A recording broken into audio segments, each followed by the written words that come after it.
Okay guys, so in my last video I talked about commas and I did mention that I would come back more to talk about relative clauses. Okay, so relative clauses are used to add extra information into a sentence.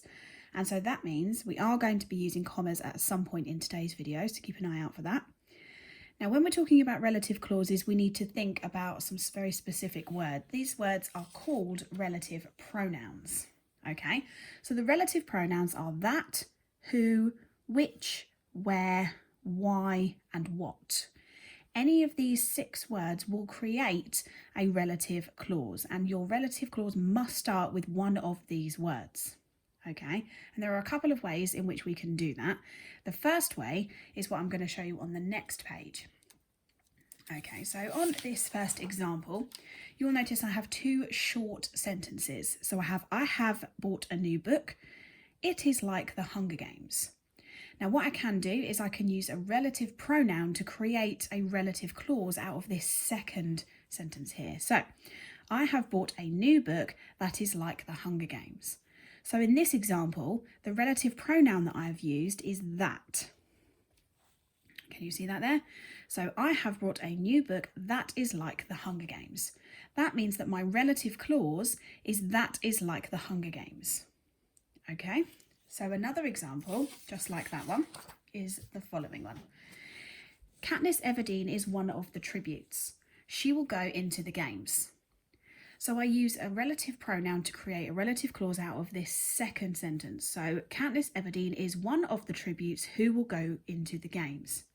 So in this example, my relative pronoun, the relative pronoun that I have used is who. Okay, and that means that who will go into the games is my relative clause. Okay, so if you want to, you can pause the video here and have a go at writing some of these. Now you will notice that I have not used any punctuation, I've not used any commas, and that is because in these types of examples I don't need to use a comma. We're going to come to that, some examples of when I will use commas in the next part of the video. So if you go ahead and pause, have a go at writing a couple of those yourselves. Okay, so let's move on to the next example. Now with the last 2 examples, my relative clauses came at the end of my sentence, okay, which was why, and I didn't need to use any commas. Now in the next couple of examples, my relative clauses are actually going to come in the middle of my sentence. So in order to separate them from the rest of the sentence, I'm going to need to use commas, okay? So here's my example.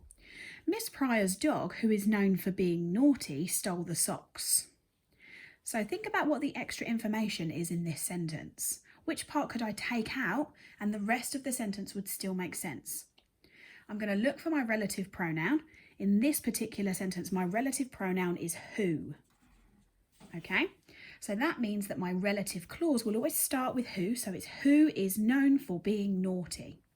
That part, if I took it out, I would still be left with Miss Pryor's dog stole the socks, which still makes sense on its own. I just needed a little bit more detail in that sentence to make it a bit more exciting. So, Miss Pryor's dog, comma, who is known for being naughty, comma, stole the socks. So what you'll notice there is that I have put commas around my relative clause to separate it from the rest of the sentence. Okay, so let's have a look at my next example. It's a very similar one. So Ron's wand, which snapped in the accident, caused utter devastation. So first things first, let's look for our relative pronoun. In this example, my relative pronoun is which. Okay. So that means that my relative clause starts with which, so it is which snapped in the accident.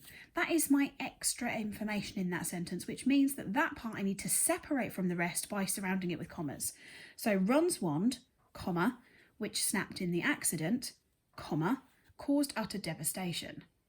Okay, if I took that part out of the sentence, I'd be left with Ron's wand caused utter devastation. Still makes sense. I've just given some extra information about why, really, it causes utter devastation. It's because it snapped in the accident. Okay, so what I want you guys to do is have a look back at our relative pronouns and see if you can write a sentence that includes each one of these. Okay, Have a go. That's a bit of a challenge for you. And not only that, but it would be really great if you could, in the next piece of writing that you do, have a go at getting some relative clauses into your writing. Okay, just to make it that little bit more entertaining for the reader. Okay, so thank you for watching. That was a brief video about relative clauses, and hopefully you'll be able to get some of those into your writing in the next few days.